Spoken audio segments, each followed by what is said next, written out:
Hello everyone. तो आज हम लोग जानेंगे बहुलक के वर्गीकरण, बहुलक के प्रकार, किस किस आधार पर हम लोग बहुलक को बांट सकते हैं, है ना। तो चलिए बिना देर किए शुरू करते हैं। इस टाइप जो भी लिखा रहेगा इससे बहुलक का आधार कि हम लोग किस भाग को बांटने वाला है। इस टाइप लिखा रहेगा कि बहुलक के प्रकार कितने कितने प्रकार के होते हैं, है ना। तो पहला बोलता है स्रोत के आधार पर। स्रोत के आधार पर दो प्रकार के होते हैं। स्रोत के आधार पर दो प्रकार के, पहला प्राकृतिक बहुलक और दूसरा संश्लेषित बहुलक। प्राकृतिक बहुलक, है ना, और इसका एक भाग और आता है अर्ध संश्लेषित बहुलक, लेकिन मुख्य रूप से दो ही होते हैं, ठीक है ना। लेकिन यहाँ पर तीन भी रहे तो हम इसको तीन सही करेंगे, ठीक है। क्योंकि अर्ध संश्लेषित उसे प्राकृतिक को संश्लेषित करके बनाए तो उसे अर्ध संश्लेषित, इस तीनों को हम लोग समझते हैं।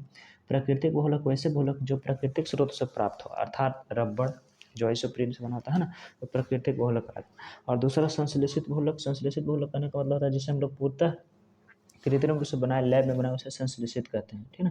और तीसरा टाइप जो है अर्ध संश्लेषित, अर्थात उसे प्राकृतिक से प्राप्त कर और उसे कुछ संश्लेषित कुछ मिला करके, है ना, जैसे प्राकृतिक रबड़ को संश्लेषित रबड़ बनाना गंधक मिला करके, तो ये अर्ध संश्लेषित में आ जाएंगे। इसके अलावा कहता है एकलक के आधार पर, है ना। एकलक के आधार पर कितने प्रकार के होते हैं, तो एकलक के आधार पर भी दो प्रकार के होते हैं।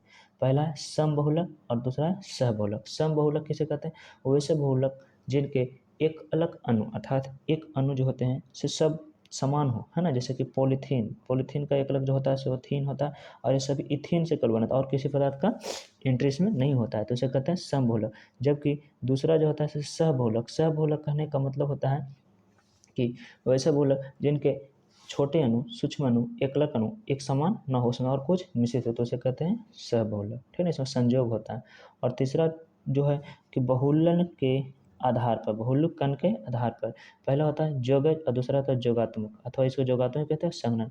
मतलब जोगात्मक कहने का मतलब होता है कि संयोग कर करके, संघनात्मक कहने का मतलब है कि उसमें कुछ पदार्थ बाहर मिला करके उसे फिर ठंडा करके जो बनाया जाता है। इस प्रकार से हम लोग दो प्रकार से बांटते हैं। इसके बाद फिर संरचना के आधार पर भी होता है बहुलक के प्रकार।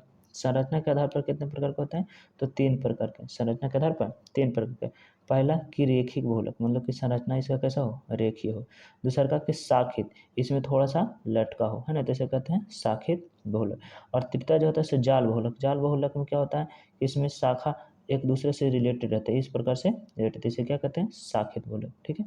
इसके बाद भी एक अलग प्रकार से होता है जिसका नाम है तापमान के आधार पर। तो तापमान के आधार पर बहुलक को कितना भाग बांटा गया, तो दो भागों में बांटा गया। पहला है कि ताप सहने लायक, और ताप कम नहीं सहने लायक, मतलब कि जिसे हम लोग कहते हैं उष्मीय प्लास्टिक, चाहे तो उष्मीय बहुलक, और कहते हैं उष्मा दृढ़ बहुलक, ठीक है ना। तो इस प्रकार से इसको भी दो पार्ट से भाग सकते हैं। छठा आधार पर है आणविक बल के आधार पर।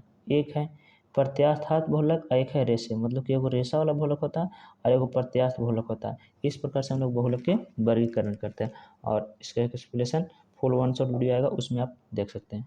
धन्यवाद।